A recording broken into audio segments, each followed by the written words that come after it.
ఈ మహాభారతం అనేది చాలా పెద్ద కథ. చాలా మంది చాలా విధాలుగా మొదలు పెడతారు. కానీ మన ఛానల్లో సరిగ్గా ప్రతీప అనే మహారాజు దగ్గర నుంచి మొదలు పెడదాం.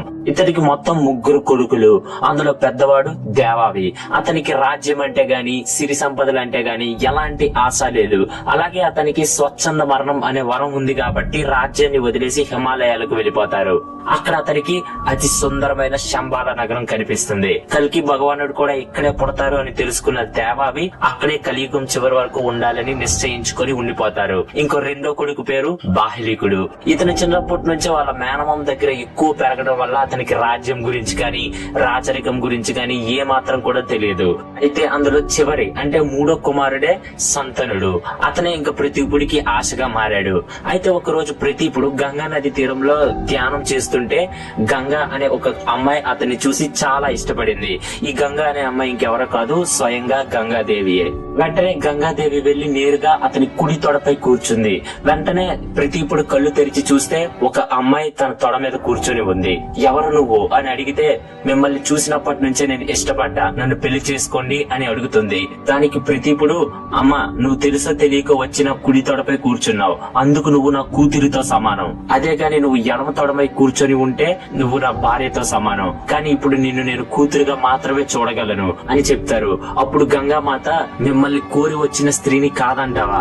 ఇదేనా మీ ధర్మం మహారాజా అని అడిగితే దానికి ప్రతీపుడు, నిరాశ పడవద్దు, నాకు ఒక కొడుకు ఉన్నాడు. అతని పేరు శాంతనుడు. అచ్చం నా పోలికలతోనే ఉంటాడు. నేను అతన్ని నీ దగ్గరికి పంపిస్తాను, నువ్వు అతన్ని పెళ్లి చేసుకో అని చెప్పి అక్కడి నుంచి వెళ్ళిపోతారు. కొద్ది రోజుల తర్వాత గంగా నది తీరంలో శాంతనుడు గుర్రంపు స్వారీ చేస్తూ ఉంటాడు. అక్కడ గంగాదేవిని చూసి చాలా ఇష్టపడతాడు. చూడగానే వెళ్లి పెళ్లి చేసుకోమంటాడు. అతన్ని చూడగానే గంగాదేవికి కూడా పెళ్లి చేసుకోవాలి అనిపిస్తుంది. కానీ గంగాదేవి పెళ్లి చేసుకునే ముందు ఒక షరత్తు పెడుతుంది. అదే, మనకి పెళ్లైన తర్వాత నేను చెప్పిన మాటని కానీ, నేను చేసే పనిని కానీ ప్రశ్నిస్తే ఆ క్షణమే మిమ్మల్ని వదిలేసి వెళ్ళిపోతా అని చెప్తారు. సరే అని ఆ షరతుకి ఒప్పుకొని శాంతనుడు పెళ్లి చేసుకుంటారు. కొన్ని రోజులకి వీళ్ళిద్దరికి ఒక కొడుకు పుడతాడు. ఆ ఆనందంలో శాంతనుడు ఉండగా ఆ కొడుకుని గంగాదేవి నది తీరానికి తీసుకుని వెళ్లి నదిలో పడేస్తుంది. దానికి అతనికి కోపం వచ్చినా అప్పుడు ఇచ్చిన మాట వల్ల ఏమనలేకపోతారు. అలా 7 సంతానం పుడతారు. కానీ వాళ్ళు పుట్టగానే వెళ్లి నదిలో పడేస్తూ ఉంటారు.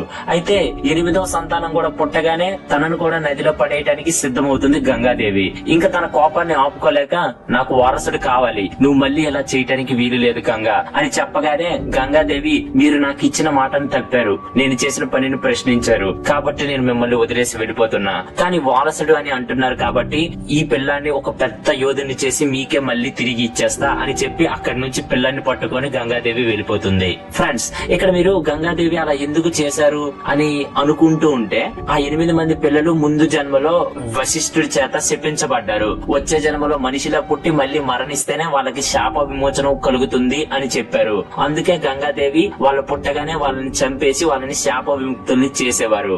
అంతే.